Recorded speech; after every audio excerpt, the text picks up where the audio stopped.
ஸ்ரீ விஜயகணபதி ஆலயத்தில் ஸ்ரீ ராஜகாளியம்மன் திரு நடனம் விழா நடைபெற்றது. கும்பகோணம் ஸ்ரீ விஜயகணபதி ஆலயத்தில் ஸ்ரீ ராஜகாளியம்மன் திரு நடனம் விழா வெகு விமரிசையாக நடைபெற்றது.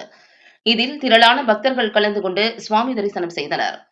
தஞ்சாவூர் மாவட்டம் கும்பகோணம் மாதுளம்பேட்டை மாரியம்மன் கோவில் சாலையில் அமைந்துள்ள ஸ்ரீ ராஜகாளியம்மன் கோவில் 35ஆம் ஆண்டு விழாவினை முன்னிட்டு பச்சை காளி பவளக்காளி திரு நடன விழா வெகு சிறப்பாக நடைபெற்றது.